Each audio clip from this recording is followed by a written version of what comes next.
Ladies and gentlemen, good day and welcome to Welspun Living Limited Q1 FY26 earnings conference call hosted by JM Financial Institutional Securities Limited.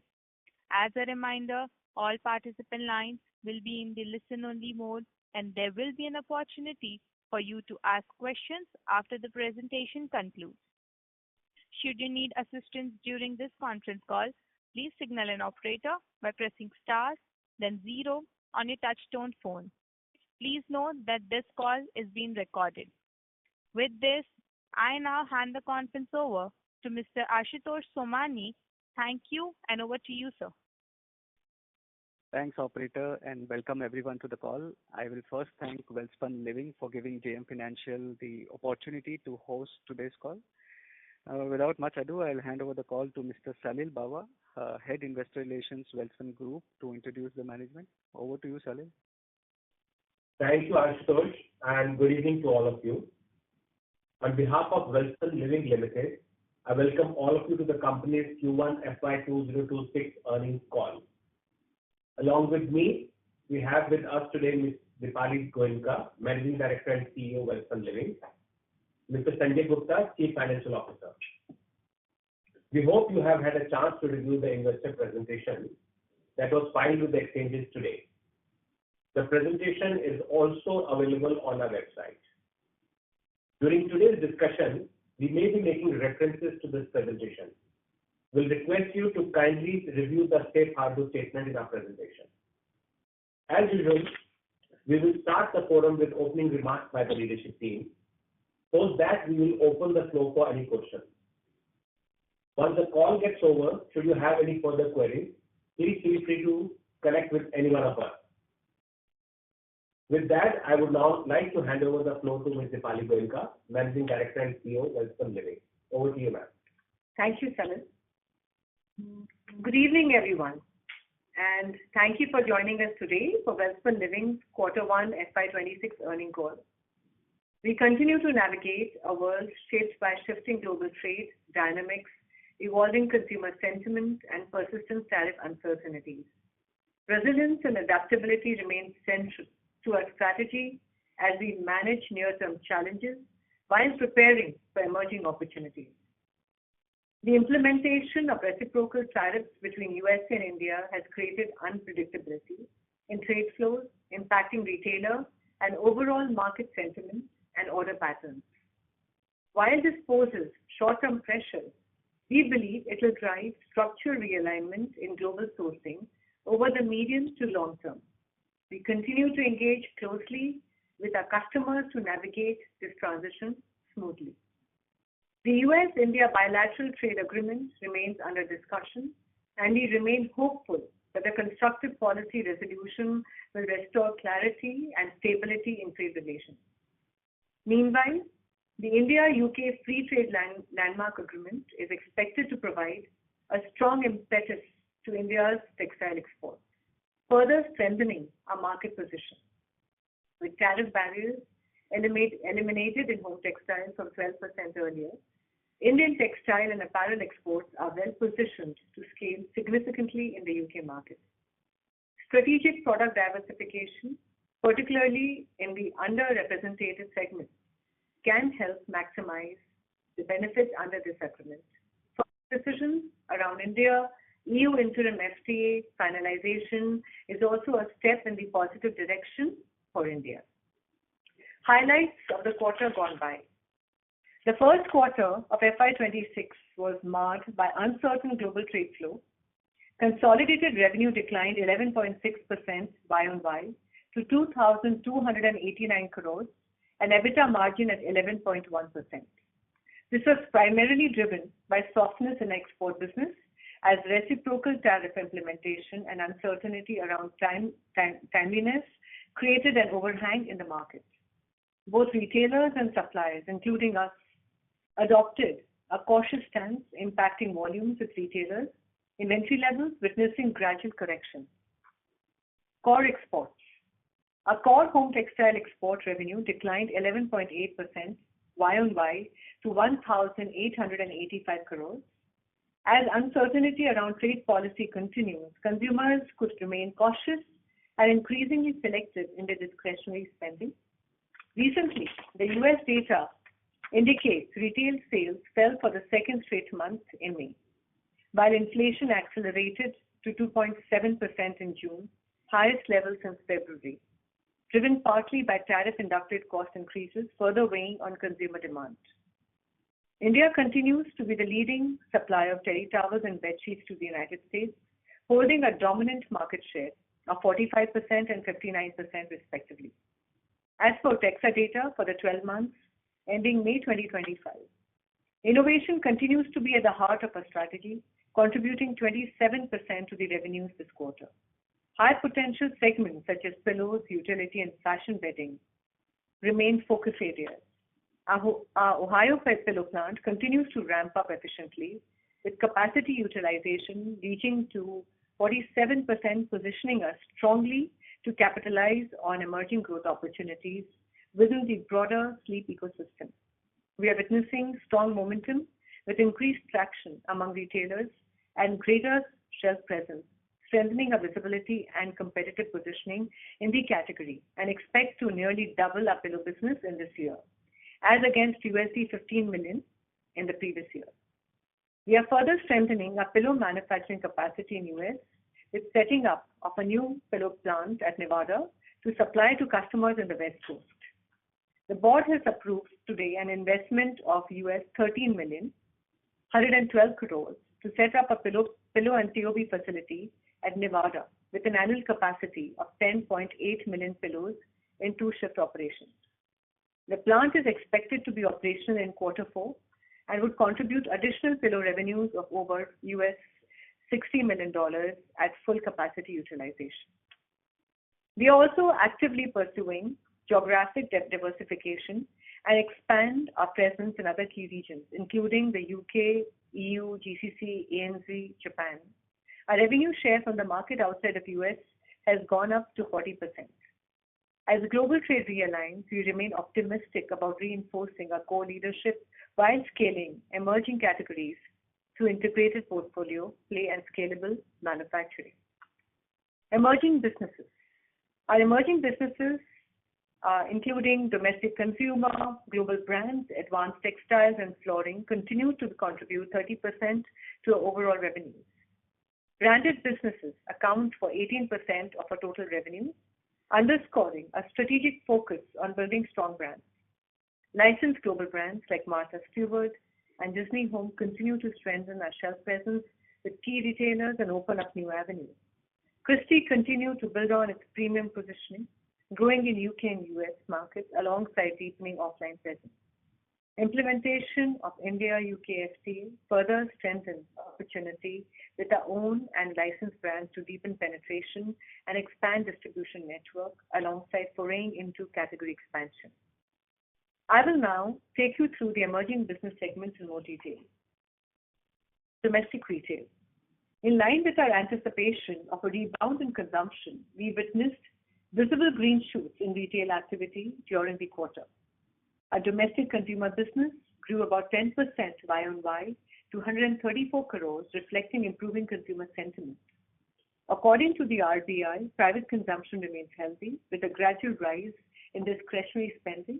Rural demand is steady while urban demand is improving, supported by expectations of an above normal southwest monsoon and sustained buoyancy in services activity.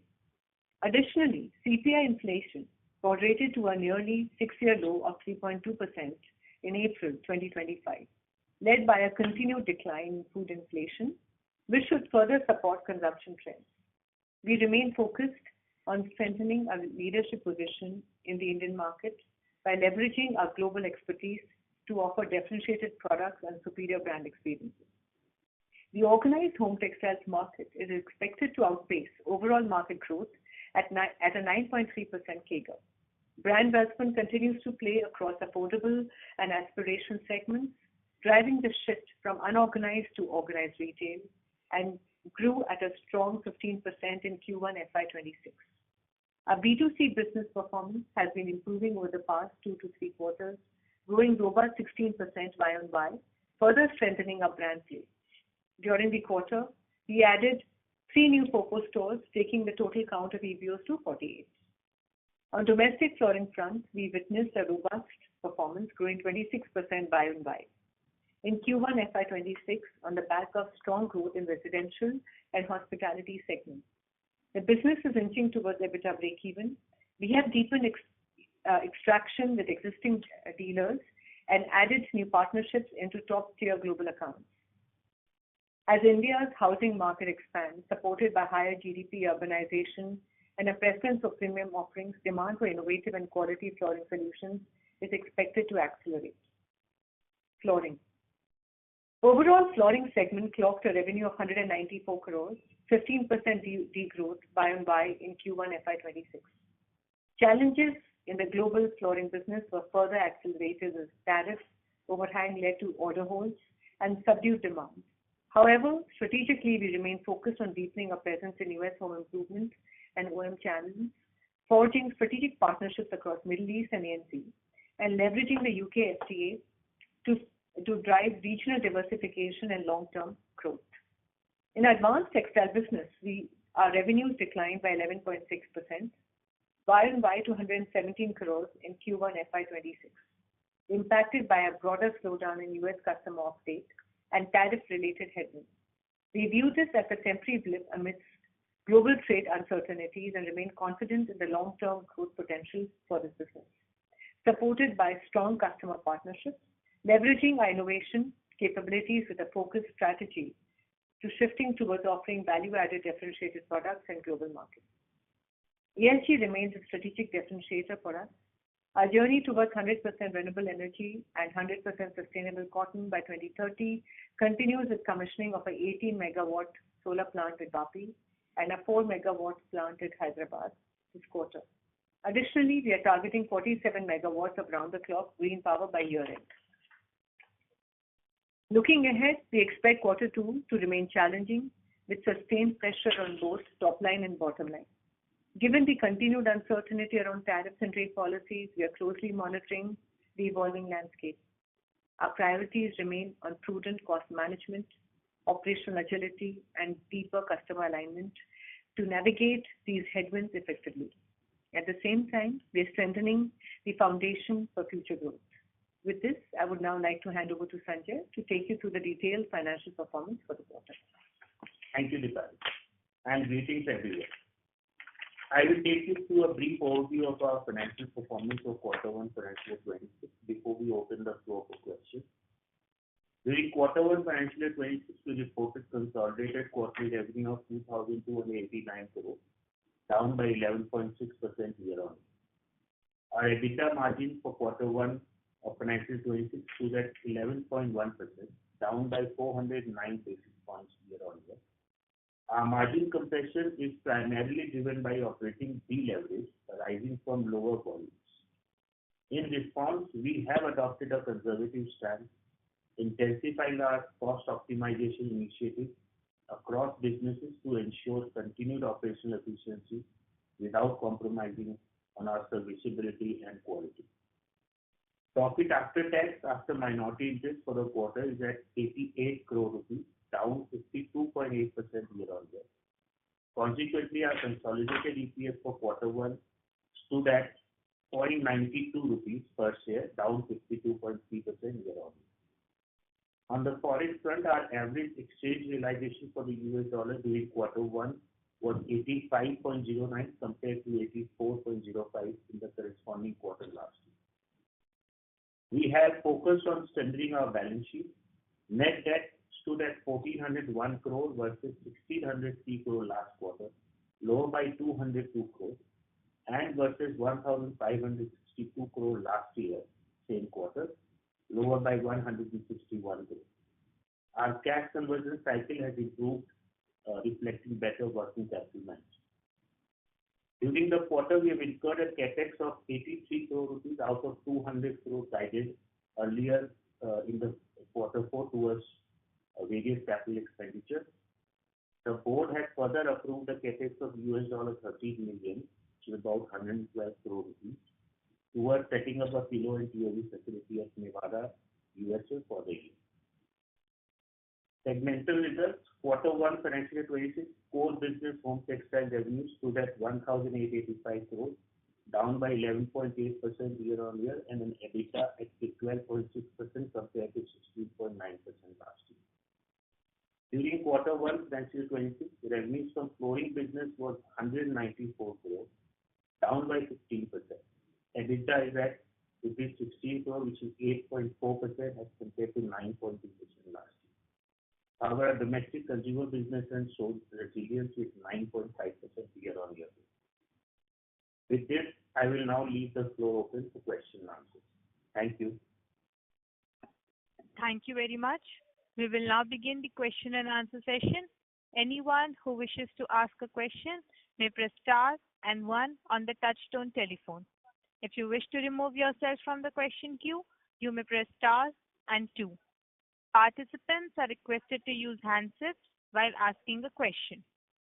Ladies and gentlemen, we'll wait for a moment while the question queue assembles. The first question comes from the line of Prerna Jhunjhunwala from Elara Securities. Please go ahead. Thank you for the opportunity. First question, I just wanted to understand the demand scenario in the US, like how the inventory position of the retailers is, how pressed they are to source from their dominant partners, and what is the kind of tariff sharing expectations they have, given that the tariff rates are actually very high against expectation after a deal also for various countries. So hi Prerna, thank you for your question. So definitely there has been a decline in the volume, and the retailers this time are correcting the inventories as well. So that is one thing that they're doing. Secondly, everybody has been very cautious. For example, this time the top line also degrew because a couple of promotions actually got held on by the customers as well. So that's why. So inventory correction is happening. And the other thing is how we are looking at the tariff situation is what everybody is evaluating. Now the second question that you asked about how the tariff and the whole the tariff is high and how is it going to be shared or how it's going to be taken forward. I think let me just tell you that the retail prices in America haven't gone up for the past 20 to 30 years. And now obviously if there's any kind of a steep thing that happens, it will be between the consumer, it will be passed on to the consumer, then the retailer. And of course there's a partnership that works on, so there could be that kind of a conversation. So however, this is not going to be anything that can be taken by the vendor alone. It will be a shared between all the three kind of verticals here, Prerna. I hope I've answered your question here. And if you talk about the volumes going forward, it will now depend. See, now also the tariff announcement uncertainty is an overhang. It is just hanging uncertain. There's an uncertainty here. While having said that, with USA, we continue to focus on UK, Europe, and rest of the world, where our business grew by, our share is around 40%. So that's where we're also focusing and seeing how we can increase our share there as well, because that clearly will now establish an opportunity for India as well as ourselves. Okay. And how do we see the margins then? Because this quarter we've done around 10% of EBITDA margins. And given that there is an expectation that vendors will continue to, share the impact of tariff, do we see normalization of margins even by the end of this year, or we continue to, remain at lower margins for some time till there is reduction in tariff rates? So Prerna, I'll tell you one thing. The concerns are there in the terms of the uncertainty of the tariff. Okay, let me just put it and table it there. And the top line definitely will be impacted because now the customers are going to evaluate, what they have to buy very, very, they will be very, they'll take very conservative calls there. So that you will see them. And so that top line will also impact the EBITDA indirectly, directly, because that definitely will be an impact. So, however, I can also tell you this is a blip, momentarily. And in the year as we go forward, we will see that come back again, and we are working towards that. So while the tariff situation is getting resolved, we are also working on a cost, we are working on the other measures, other things so that that gets corrected till then. And these numbers are going to come back. See, I can just tell you one thing, Welspun is not here for today or tomorrow. They are here for the next 100 years, and we are building a legacy here. I completely agree, ma'am. But just wanted to, my question was generally related to near-term performance. I mean, how long Sure. would it be?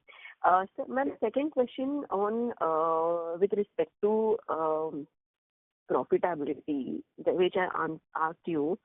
What are the challenges in servicing newer markets now? Because we have predominantly focused on US in the past. Now that we are focusing on newer markets, whether these markets can compensate for the growth that we are seeing challenge in the US over a period of years' time, or it will still be impacting our volume despite focus on newer markets. So, I'm just trying to understand how much growth and margins that we can really see over the year. Sure. So, Prerna, very good question indeed. So first of all, let me tell you one thing. So even when you're talking about the US tariffs, okay, one thing, let me be clear here, India is in a good position, apart from all the other competitors that India has and the peers that India has, right? So whatever will happen, India will be at a better position there. So the business opportunity still remains for India. So let me clarify that from the terms of USA and India, right? Now, when you're talking about other geographies that we're talking about, Prerna, the opportunities are very good. And for us, we already started a penetration in UK and Europe, and that's where we are seeing more and more opportunities.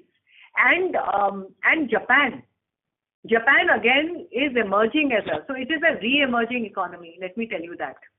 So again, that's a very important country that we are focusing on, and of course, there'll be ANZ and also the GCC. So while, USA is the biggest market of consumption.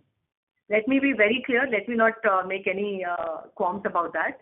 However, but this is again a very interesting geography for us. So while right now we are struggling with the tariffs for USA, where still I maintain that India will be in a good position, but we are continuing to make forays into this part of the world as well. Okay.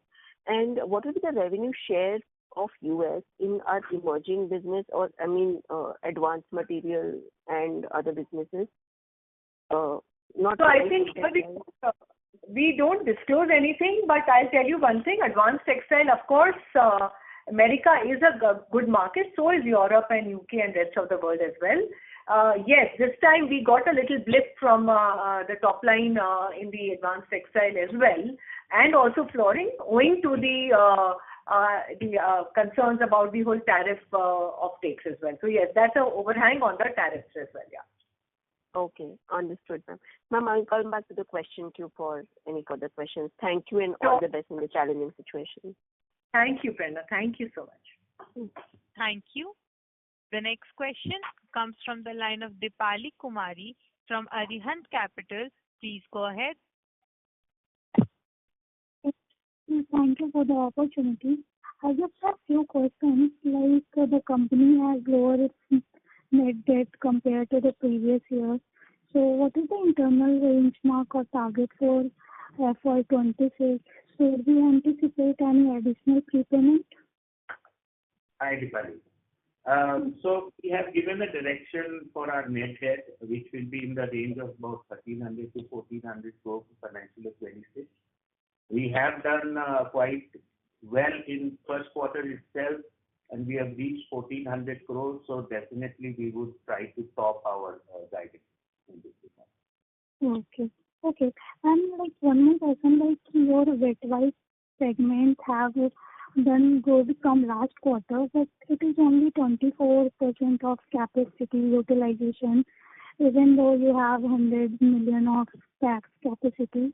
So is it due to weak demand, pricing issue, or problem in distribution? No, nothing of that sort, Dipali.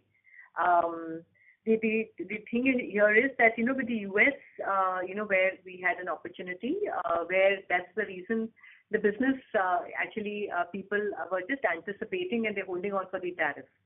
So that's where we are looking at it. Otherwise, the opportunities are not only in the wet wipes for, makeup wipes, but baby wipes, to the medical wipes, dry wipes. And so there are a lot of opportunities that we're exploring, and a lot of innovation is being done here as well. So let me just give you kind of a comfort there that this is a category that we see to grow. Yeah. Okay, so there is no any seasonal impact. No, the seasonal impact is not there. This is a tariff impact. Okay. And like your flooring business, at what level it will be break even? Flooring business we are already at about 8 to 8.5% EBITDA margin. So it is already break even has happened 2 years back. Okay, so the newer facility I'm asking about. Sorry, I didn't get you. Like the newer facility you have talked about, at what level that will be break even? So there's no newer facility that we're investing in, Dipali. I think it's in the pillow that we are investing, not in flooring. Yeah, flooring. Okay. Okay, that's it from my side. Thank you. Thank you. Thank you. Before we move to the next question, a reminder to all participants, you may press star and 1 to ask a question. The next question comes from the line of Param Vora from Tiritra Asset Managers. Please go ahead. Hello. Thank you for taking my question. So what I wanted to ask was that with the overall revenue declining, but the domestic flooring showing a strong growth of 26% year-on-year basis, can we expect the flooring business to become a larger revenue contributor in the upcoming quarters? So I think domestic flooring is a great opportunity in India as we see hospitality institutions coming up and the residential opportunity also continues to grow. And so while saying that, India will definitely be a good opportunity, but we also will be focusing on the global markets here, Param. Okay. Thank you. Thank you. The next question comes from the line of Kunal Shah from Jefferies. Please go ahead. Hi. Am I audible? Yes. Yes, sir. Yeah. Hi. Thank you for the opportunity. So my question is, last 15-20 days you've seen countries sign trade deals, right? And at least for some countries, I know we don't compete with many of them, start to emerge. So just from a customer standpoint, have there been any change in conversations on how things will pan out in the company? I know actual orders and volumes and all those may take time, but any change in conversation or direction in the last month or so as these trade deals are starting to flow in? So hi Kunal. For us as India and the other countries trade deals you're talking about, just want to clarify like UK and the other countries. I just wanted to clarify that. No, I mean US signing trade deals with this is something like Indonesia or Vietnam.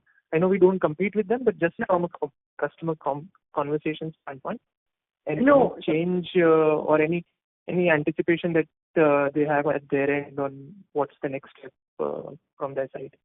And nothing of that sort, Kunal. Let me also clarify. See, Indonesia's operations are very minimal, and I think that focuses on minerals that side. Vietnam focuses on other categories more than home textiles.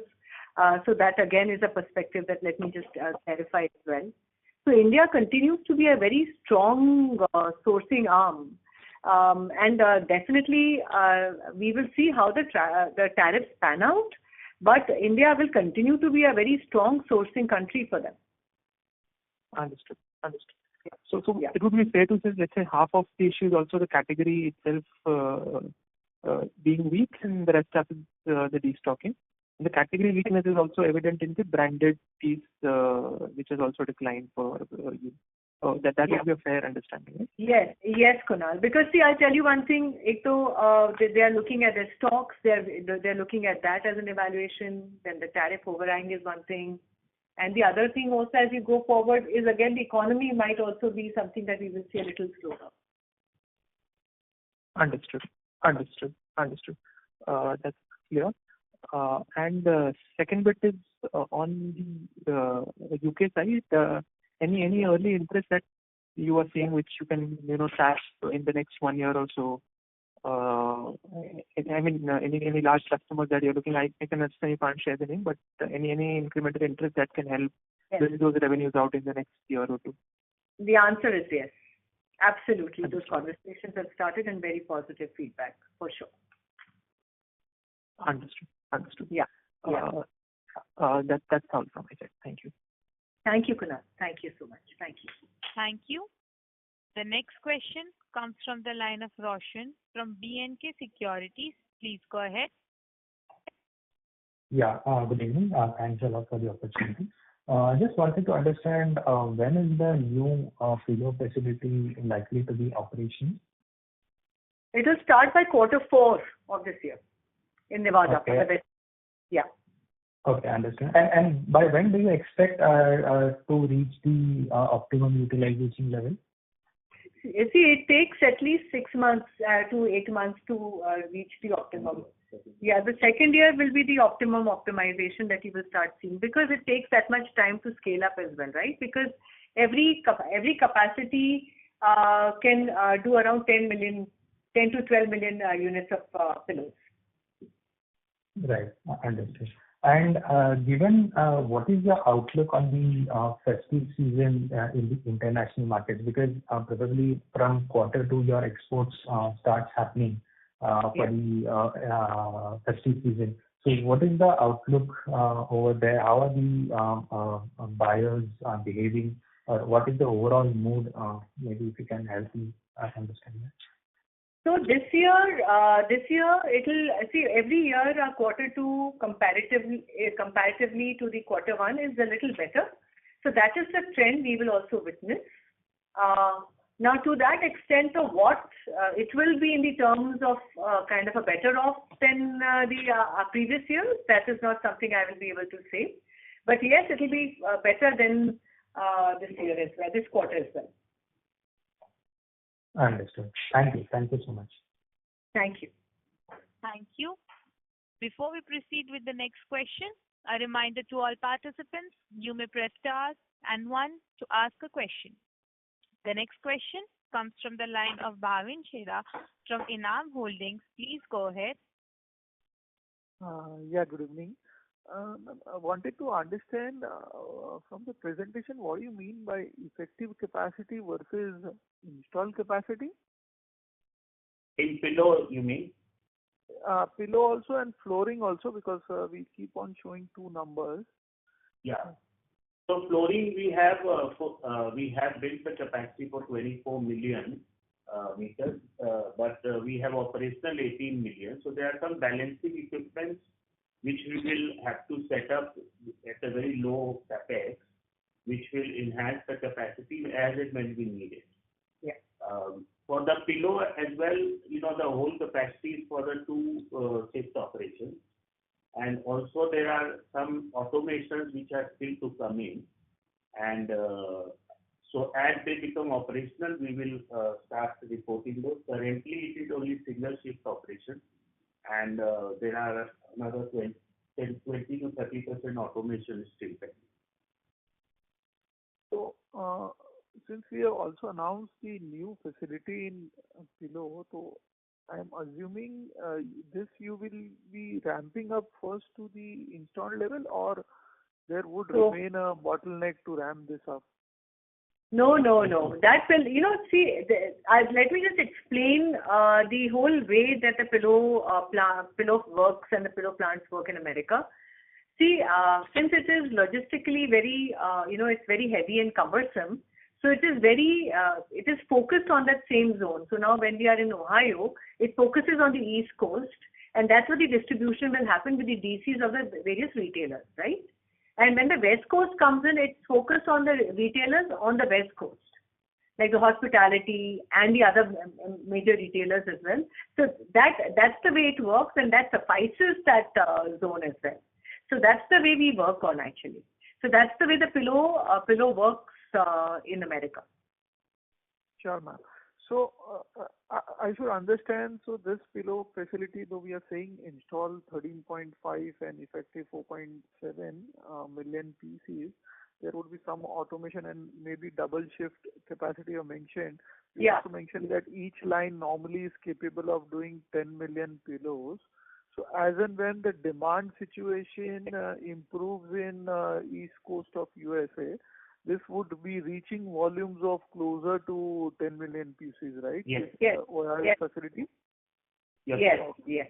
Already we have seen, from 30% to now 47% this quarter. 47 is of 4.7. Basically, I was 0.6 million is 2.5 million run rate. But what this facility can do. So maybe 3 years time, basically, once this tariff uncertainty gets over and the capacity gets ramped up, actually the ramp up is not very difficult in these kind of facilities. So maybe couple of years, this would be a 10 million output unit, right? In 2 years max, but I think we already, by the end of this year and exit, we'll be at 70% of our capacity. 70% of again 4.7 or? No, 4.7 will increase. So we will start second shift of operation as well. And so you will see a declogging of the effective capacity and also achieving higher capacity utilization of that. Sure. So, we are effectively vying for a double of last year's turnover in pillow, so 15 to 30 million. And hence, capacity utilization will ramp up very fast from here. Okay. My second question, I think you shared that non-US market was close to 40% of sales, right? That is non-US, non-India, or that includes India? Includes India. It includes India as well, because it's rest of the world. Okay. And if you can share some growth in those markets, particularly UK, EU, if we can get some trends there?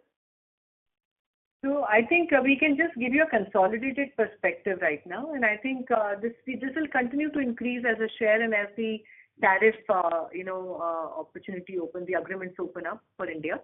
Like UK, we already know that we are seeing opportunity. EU conversations are already happening, and retailers are very, very positive about that as an opportunity. Japan again is a great opportunity. So yes, and also Australia is done, but New Zealand is again right around the corner by the end of the year. So yes, those are the things that we will see.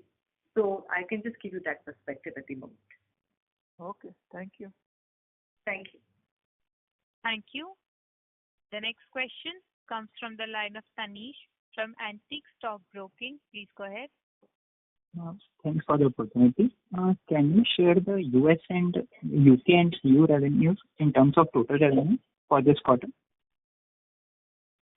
So, we don't share those revenues. So we are just, we can share the US and non-US share of the business, and that is all which we can share at the moment. Okay, fine. Thanks. Thank you. The next question comes from the line of Lakshmi Narayan from Kesema Wealth Private Limited. Please go ahead. Hi team, are you able to hear me? Yes. So actually in previous con calls, you have given net debt target would be around 0 by FY28. That still holds good? Yes, correct. So we are trying for a 0 net debt by financial year 28. Yes. Which is 3 years. Yeah. Okay. So my next question is on numbers basically. Could you give me the split of advanced textiles under the home textile segment? Is it possible? How much revenue contributed? We have given 117 crores revenue. For this quarter, sir? And 117 crores for this quarter. Okay. FY25 also is possible for you to give last year? You can get in touch with Salim. He will provide you the numbers. I don't have it today. Okay, sir. Thank you, sir. That's all from my side. Yeah. Thank you. The next follow-up question comes from the line of Kunal Shah from Jefferies. Please go ahead. Yeah, hi. Thank you for the opportunity. So in this B2B business, that 14-15% decline in revenues, possible to share a split of what that would be for, let's say, US customers and non-US customers? Yeah. How much would that decline be for US and decline or maybe some growth for non-US? Kunal, I think I can just tell you that the overhang of tariff is the reason for what you saw in the decline, and I think that's what I can just give you an answer on. Because the certain promotions were in the anticipation, and that actually got little postponed or little, So that's the reason I can just say that the tariff overhang was the reason here, and I think it's primarily United States. Understood. But fair to say that the non-US business would have grown YOY or? Yes. Yeah. Understood. And second thing is with demand in the US generally being weak, are you seeing increased competition both in the US and let's say outside the US as well? As partners like you would want to get volumes from other markets to compensate for the weakness in the US. Is there some sense on that front? So we already are working with UK, Europe, and rest of the world, Kunal, and I think that's been a great opportunity for us. We continue to explore that for the long time as well, and now it actually will start seeing lot of more fruition, positive, in the positive trend. So that's where it is. But also, Kunal, let me tell you that India still is in a decent position with the tariff situation as well, because if you look at the other peers as well. So I can just say that we'll wait and watch, but India's position will not dilute to that extent. Understood. Yeah. That's clear. Thank you for the opportunity. Thank you. Thank you. The next question comes from the line of Prerna Jhunjhunwala from Elara Securities. Please go ahead. Thank you for the opportunity. I just wanted some color on the product-wise demand, if you can share, like bed versus bath, how the demand is, and any color which can, help us understand where the demand can really improve going forward. Maybe value versus premium, from where the demand is shaping up in current scenario. So I'll tell you one thing. Right now, I can just say that, towels actually degrew this time, but we will see that again come up and ramp up again, Prerna. Sheets, so the towel had a mega drop, which we will see again come back next quarter and the others. Sheets was also down and the rugs were also down, but I think, Prerna, in the coming time, we'll see them gaining the share. And not only ramping up for America, but the other countries will also start ramping up in the terms of the demand as well. Let me just give you the perspective here. Okay. And in the towels also, you will see the beach season coming in, so there will be a ramp up for the jacquard and the fashion towels as well. So yes, that's where it is. Okay. And then our branded global revenue, combined online and offline, would not have declined much. So, is it reason to assume that branded piece is still seeing good demand, or is it more client acquisition and value segment or premium segment doing better in the branded segment? I mean, just trying to understand, branded is largely constant for us on a YY basis. So overall branded portfolio is at 18% of the operating revenues right now. So I mean, they are, So they are around 18% of our top, And you're right, Prerna. So overall branded portfolio has grown in single digits in the quarter and has not been. Yeah, so I just trying to understand whether that scenario continues, and what is driving this branded segment versus the decline in B2B, because at the end of the day, just trying to understand how if we can further shape up this branded business faster, given we have much control on that?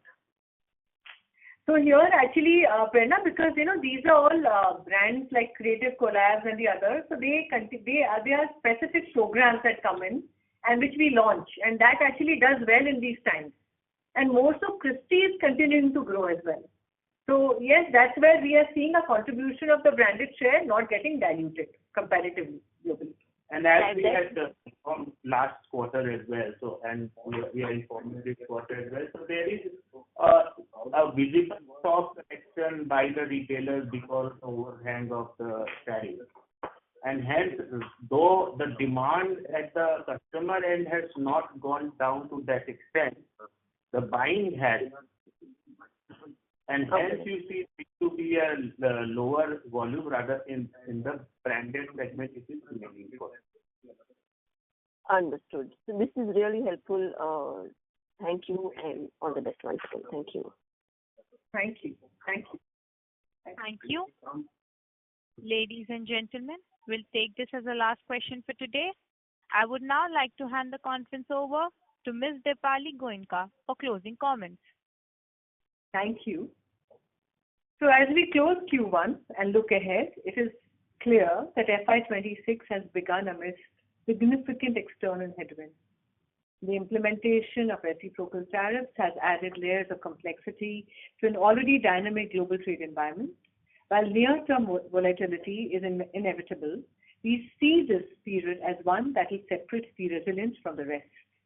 We are actively engaging with our customers and stakeholders to navigate these uncertainties.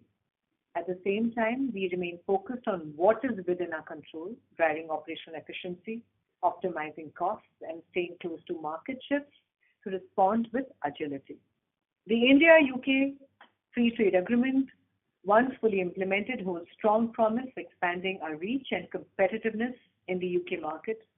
And similarly, progress in the US-India bilateral trade agreement remains an important milestone, and we are awaiting outcome to gain more predictability in trade flows. We remain deeply committed to creating sustainable value for our stakeholders through prudent action, disciplined execution, and a trusted partnerships across the markets. Thank you all for your continued confidence in Welspun Living. We look forward to updating you as we move ahead. And for any further queries, please feel free to connect with our investor relations team. Thank you. On behalf of JM Financial Institutional Securities Limited, that concludes this conference. Thank you all for joining us, and you may now disconnect your lines.